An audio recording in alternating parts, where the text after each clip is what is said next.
What's up, guys? Today we're going to talk about rigging for sheepshead specifically. I can't believe how often I get asked this question every day about what you do differently to target sheepshead. Okay, so this is not to scale or anything. I tied it a little closer just so you guys could see it. So here's the hook and there's the weight. So if that makes sense to you, that's the dropper rig, the bait. So this is your grunt zone. Say this is 3 feet off the bottom. So obviously this isn't to scale, I'm trying to show you in the video. So picture your bottom 3 feet. That's going to be your groupers and grunts are all in this section. But if we're not targeting the grouper, we don't want to fish this section. We want to catch the snapper and the sheepshead that are just above those fish up here. So your snapper and sheepshead are swimming around 10 feet off the bottom if you're in 30 feet of water. And this section up here is where you want your bait to stay in that section, and that's where you catch your sheepshead. That's why a lot of times I'll use a jig head, because it'll slowly bring the bait down to the fish, and jig heads work great 90% of the time. But when I want to catch sheepshead, this is what I use to keep your hook off the bottom. Sometimes I'll tie it 3 or 4 feet off the bottom, because you can see them on the sonar. Sometimes they're in the middle of the water column, 10 feet off the bottom. You want to keep that's when the slip cork would work, if they're 10, 20 feet off the bottom. But most of the time, if you tie your hook 3 feet off the bottom, you'll catch a lot more sheepshead in the west coast of Florida. Obviously, if you're fishing around bridges and pillars, a knocker rig with a circle hook will work fine. But this is my setup for offshore on the west coast. Crystal River, Homosassa, Bayport, all that. This little dropper rig works great. Keeps your bait elevated, keeps it away from the grunts. Anyone can catch a sheepshead on pretty much any hook, any setup. But when it comes to specifically targeting a sheepshead, I rig totally different than I would if I was snapper fishing or grouper fishing. The setups that I like can be worked for pretty much any fish, but when I go for sheepshead specifically, I do tend to set up my rods differently based on what hooks I like to use, because sheepshead's mouth are so different than any other fish in the ocean. Like, a lot of people call them bait sealers for a reason, because they are hard to hook. They're hard to get them to bite. In some places, when they're spawning, they're nowhere near the bottom. So a lot of people fish the bottom and get grunts way too often. When I set up my rods, I set up to avoid the grunts, specifically avoid grunts, and you catch more sheepshead. You also catch more hogfish, and you tend to catch better quality fish in general when you get your bait away from the grunt. When you're fishing for sheepshead in shallow or rocky spots, it's a little different than when you're going a little farther offshore and fishing 25 to 35 foot of water. The sheepshead, when they spawn, they're typically 5 to 10 feet off the bottom. So some people do a slip cork where it lets the bait down slowly and then it hits a certain point and stops. And you can actually rig a slip cork where the cork stops sliding at about 15 feet and it'll be 10 feet off the bottom. And that's where the sheepshead are when they're spawning. So it'll be dangling right in their face. I'm not going to go over a slip cork today because I don't personally use a slip cork, but it does work for spawning sheepshead.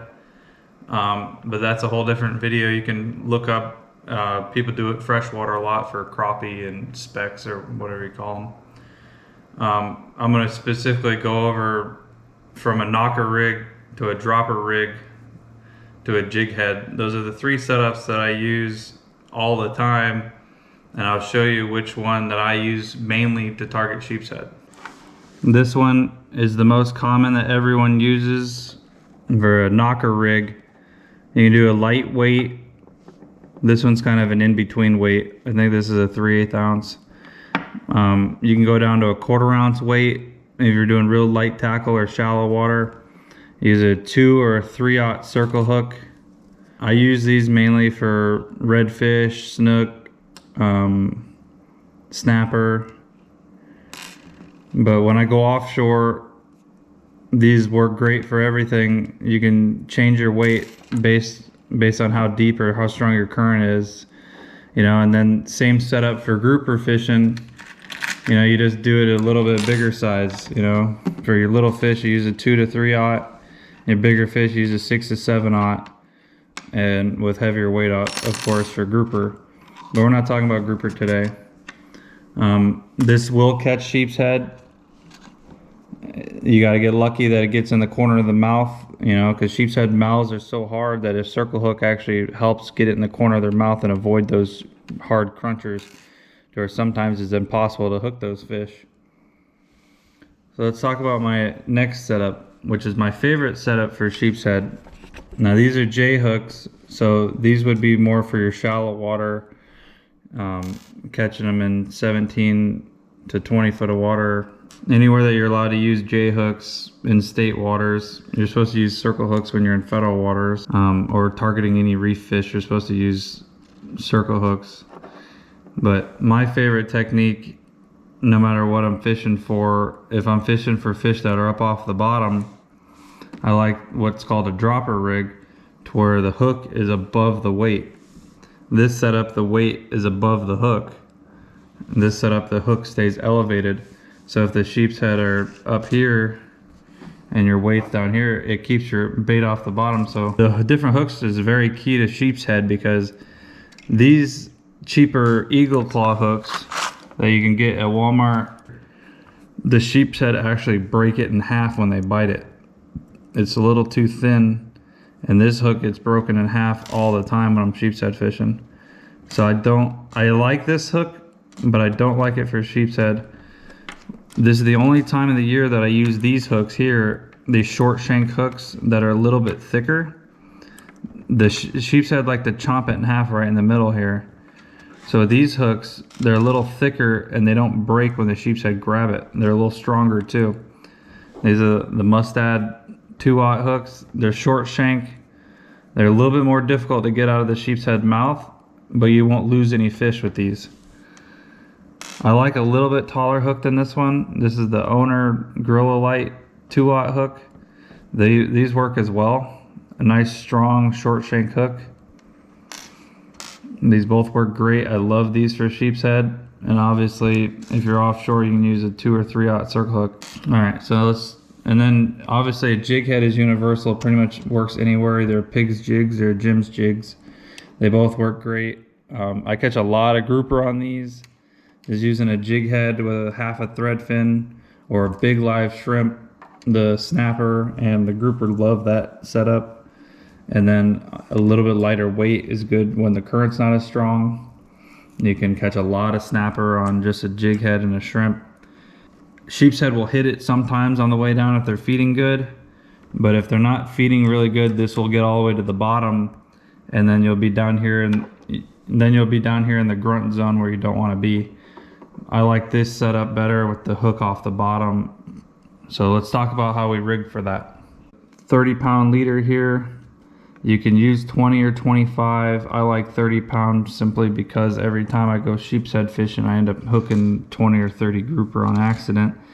Even with a half a shrimp on it, the grouper will still hit these little hooks with a piece of a shrimp. Even a little tiny piece of a shrimp you catch grouper on.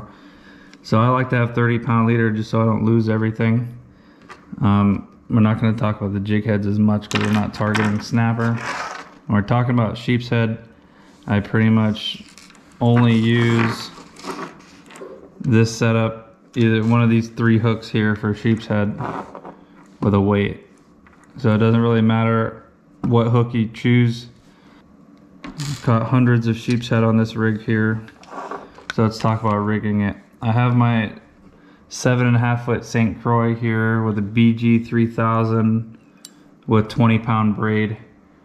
So you can't go wrong for sheepshead with this setup. A 20-pound braid, 25-pound leader, and a 2/0 Mustad with a 1 ounce egg weight.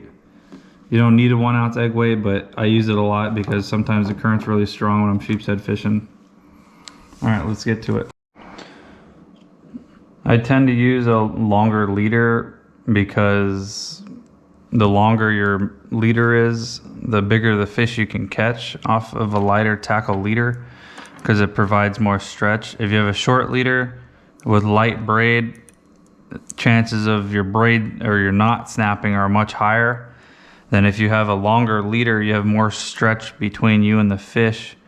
So you tend to lose a lot less fish when you have a longer leader. So I tend to use a 6-foot leader a lot, and you tend to catch a lot more bigger fish on it without breaking off. So a lot of people use a double uni. You know, there are a lot of videos out there, different types of knots. A lot of people use an FG knot or a double uni. I think the knot I use is called a improved Albright knot or something. I'm not really sure what it's called, but I love it. It's smaller. It's a smaller knot. It seems to be strong, and it goes through the guides a lot better. So I make a loop with the left hand, braid on the right, main line on the right, put it through the loop. I pinch the line in the corner here. So I have the line in my mouth, so it's hard to talk right now, but so I pinch the line, and I take the main line over the leader 10 times. Now I do this on the water a lot, pretty quickly. I'm doing a little slower so you guys can watch me. So I do it 10 one way, and then I pinch it with the left hand. And then I go back the opposite way 3 more times. So if you saw that, I went to the left 10 times, and then I went back 3 times. Now this is where it's very important. You look at your loop here, my line is going underneath up. So now when I lock in the knot, I'm gonna put this back in going down. So that back end going down, and that locks it into where the knot can't fail. So now that is trapped in there, and now I wet it. And you'll see how small this knot is and how clean it looks. That's why I love it. That's why I love this knot. It's so slim. And you just keep pulling it tight until it's really tight. So I kind of pull the stretch out. I pull the excess out, and then I try to lock in, make sure the braid is tight and there's no slippage before I pull my tag end. So I make sure that right side is tight here. So now I grab this tag line with my left hand, and then I grab it in my mouth and pull it. And I'm not sure if you can see that. When I pull this tag end, it pulled the knot in, so now it's so small. So now it's a super tight, look how small that knot is. I don't know how well you guys can see it, but that knot is so small and clean. And when you pull it tight, it doesn't go anywhere and doesn't slip. It's a nice tight knot. And then you're good to cut the tag ends off now. So that's my knot right there for your main line to your leader. So now we have about a 6-foot leader to work with. Okay, let's talk about our leader here. Normally I have about 6 feet of leader, so about arm's length. Say that's where I'm gonna put my hook, okay? So remember that, about half your leader is where the hook is gonna go. So now, I don't know how well you can see it in the video. So now I know where my hook's gonna go, is about right here. I'm holding it. You don't have to hold it, but I'm just trying to show you in reference. I usually go about half the leader. So here's half the leader right here. So now this is the part where everybody asks me how to tie the knot. All right, so here it is. All right. Now all I'm gonna do is make a loop around my fingers with both lines. So there's your loop. See it? Little loop. And then just put the hook through that loop. Nice and easy. Now I leave a little bit of extra where I put the knot, and I pull that tight right there. I pinch it, grab it, and pull it tight. So there's your knot, and there's your hook. Now, if you don't tie it a second time, and when you catch a fish and it pulls it, that knot will slide down to the hook.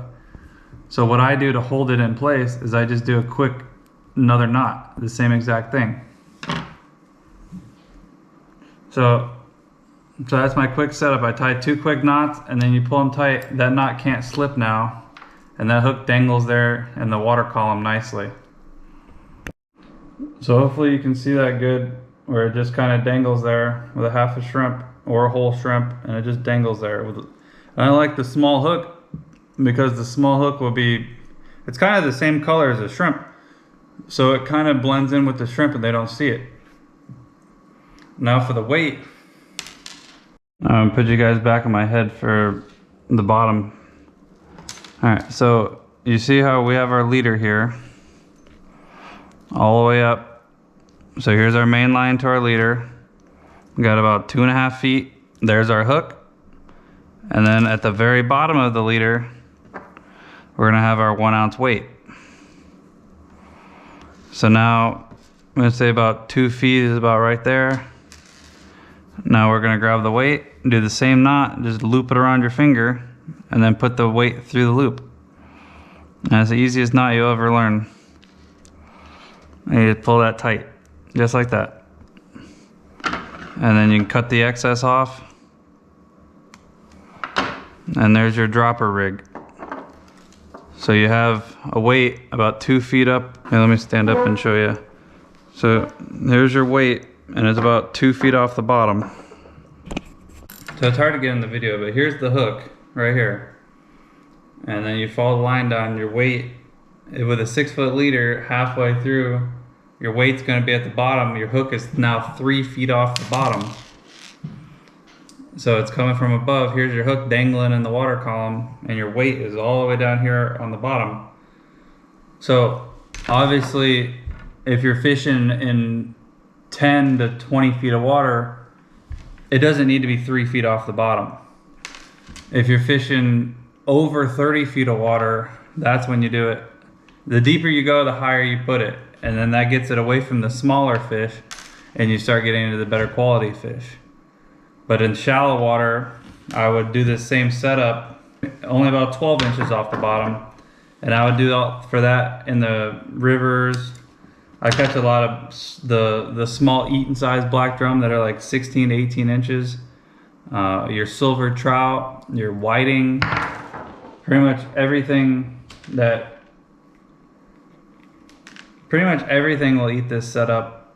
So I'll tie it a little bit closer to the hook so you can see it better in the video. So I'm doing the same thing with just a loop knot. Put the weight through it, tie it, cut it, and it's like a 3-second knot. So there's your knot for your weight, and then here's your hook. Okay, so this is not to scale or anything. I tied it a little closer just so you guys could see it. So here's the hook, and there's the weight. So if that makes sense to you, that's the dropper rig, the bait. So this is your grunt zone. That's going to be your groupers and grunts are all in this section. But if we're not targeting the grouper, we don't want to fish this section. We want to catch the snapper and the sheepshead that are just above those fish up here. All right, I'll show you one more time on my head how I tie this rig. So you put the hook on first, and you go about halfway up your leader, whether it's 2 feet, 4 feet, 6 feet of leader. I go about halfway, and then whatever you're left with is where the sinker's gonna go. All right, so halfway up the leader, here we are. All right, nothing special. You can grab the line, wrap it around your finger, put the hook through the loop. Leave a little bit of space here, pinch the knot, pull it tight. And then once you get your first knot, that's gonna slide if you don't tie a second knot. So I do 2 quick knots here. They only take 3 seconds. It only takes a couple seconds to tie that. So now the hook can't slide. And now you come in at the end with your weight, and you tie it right there at the end of it.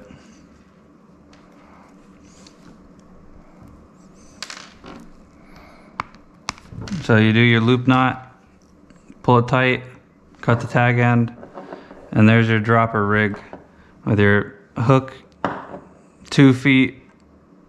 So in shallow water, 8 to 12 feet. This works great up to 15 foot of water with it only about 12 inches off the bottom. So if you're in less than 20 feet of water, I tie the hook about 12 inches above the weight. If I'm in 30 feet of water, I'll tie the hook about 2 feet off the bottom. So I'll put the hook up 2 feet off the bottom to keep it away from the grunts. In shallow water, you don't get as many grunts to have to avoid.